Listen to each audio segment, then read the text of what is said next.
A definição de integral triplo é muito semelhante à de integral duplo. Portanto, a diferença é que a função tem três variáveis em vez de duas. Portanto, uma função escalar três variáveis.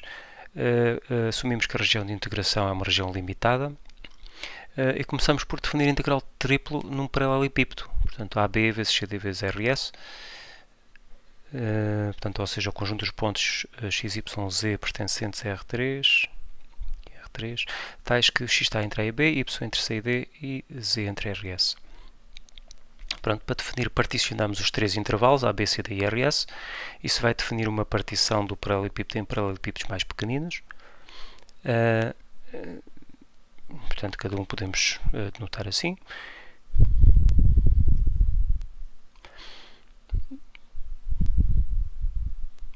O diâmetro da partição será o comprimento da maior das diagonais dos paralelepípedos. Portanto, se tivermos um paralelepípedo, medimos a diagonal, portanto, o comprimento desde aqui até ali, portanto, a maior das diagonais. Isso é o diâmetro da partição.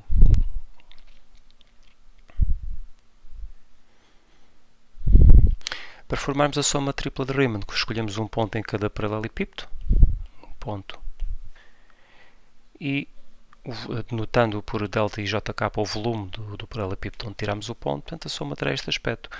Portanto, o volume vezes função aplicada a um ponto do conjunto, portanto associado aos índices ijk.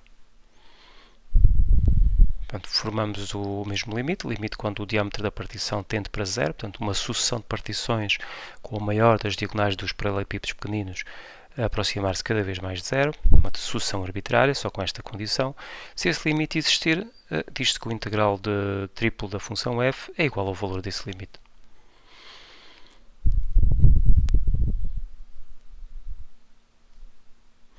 Sabe-se que se uma função for contínua, então é integrável, portanto, num conjunto compacto.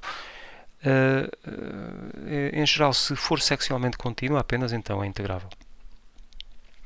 Na verdade, ela pode ser contínua em cada conjunto de uma divisão que fazemos da nossa região de integração, bastante que a interseção de cada dois conjuntos tenha volume nulo. Até pode ter área, mas tem que ter medida nula, que no caso do integral triplo, portanto a medida é o volume. Temos o teorema de Fubini, que nos permite calcular o integral triplo no caso da região ser um paralelepípedo. Então, basicamente, passamos a três integrais dentro um do outro, como no integral duplo. Portanto, integramos em z, integramos em y, ficamos com uma função só em x, integramos em x e temos o número. Portanto, isto chamamos integrais iterados, tal como no integral duplo. Aqui, quantas ordens de integração possíveis, portanto, é a permutação destes três que tem que permutar correspondentemente com o integral correspondente, portanto é 3 fatorial, ou seja, 6. Portanto, se a região não for um paralelepípedo, mas sim um compacto arbitrário, podemos sempre colocar um paralelepípedo, portanto, que engloba todo o conjunto por ser compacto, portanto é limitado, e definimos a função, o integral estendido à região E desta forma. Portanto, damos sentido a este integral à custa do integral que já tínhamos definido para uma região que é um paralelepípedo.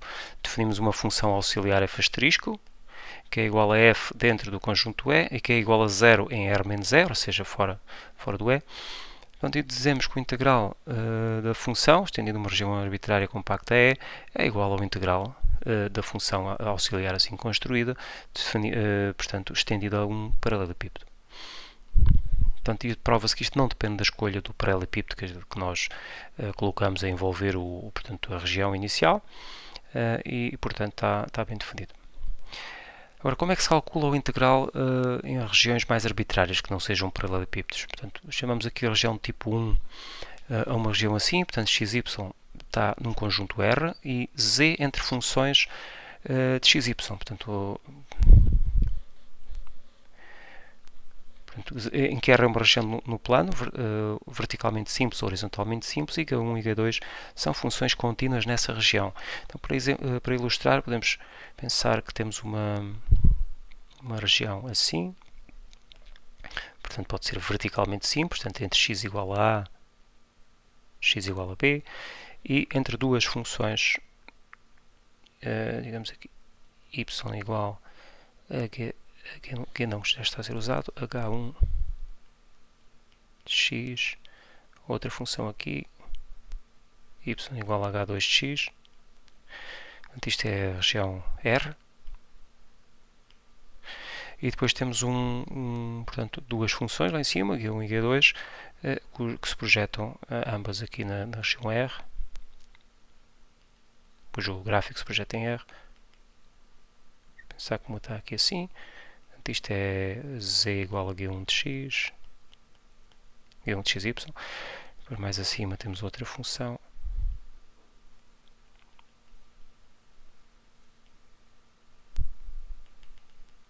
As duas a projetarem lá para baixo, para R, portanto aqui será Z igual a G2 de xy. Pronto, e a região de integração é o que está entre os dois gráficos, entre esta superfície e esta, ou seja, toda esta zona aqui. Tá? Projeta lá para baixo para a região R.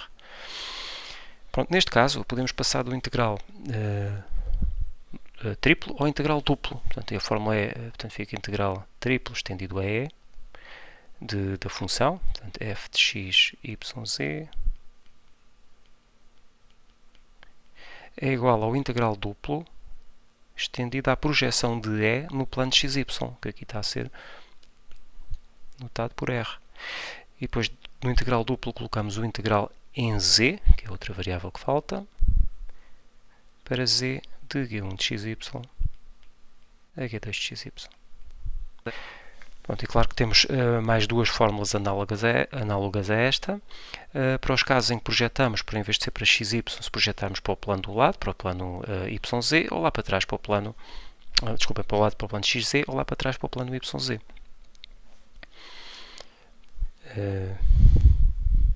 Pronto, claro que se a região, portanto esta fórmula foi a que escrevi, se a região for R for verticalmente simples, ainda podemos escrever a seguir, integral de A a B, do integral de H1 de x a H2 de x, integral de G1 de xy, G2 de xy,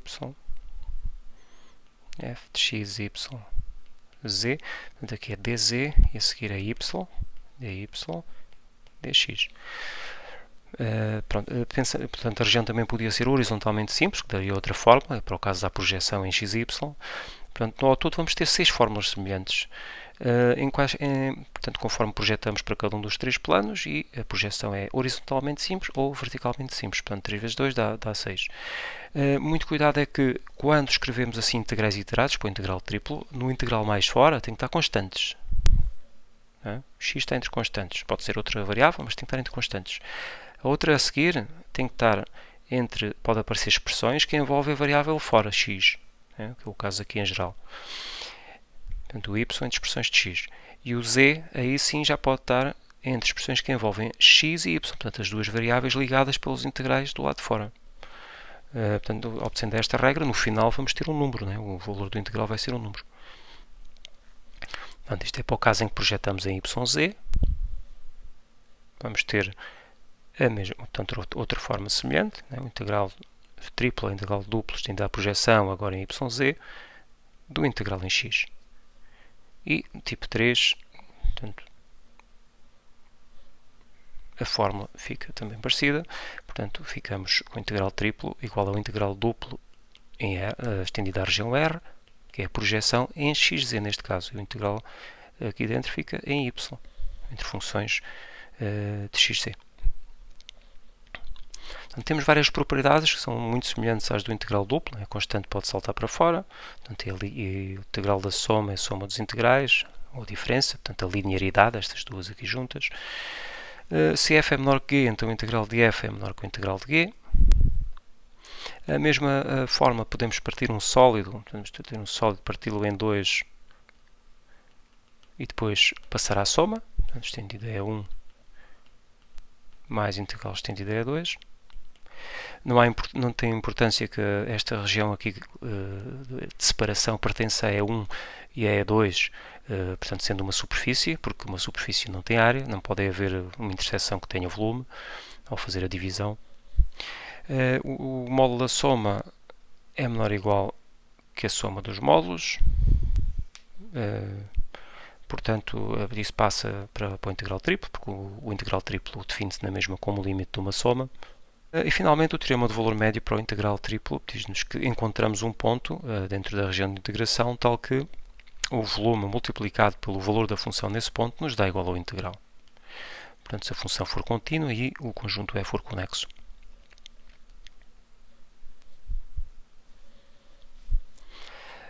A aplicação mais intuitiva do integral triplo é se nós pensarmos que a função f nos dá a densidade, então o integral dá-nos a massa do sólido E. Portanto, e podemos também usar fórmulas para o cálculo do centro de massa, que será o centro geométrico caso o sólido seja uniforme, tenha densidade constante igual em todos os pontos.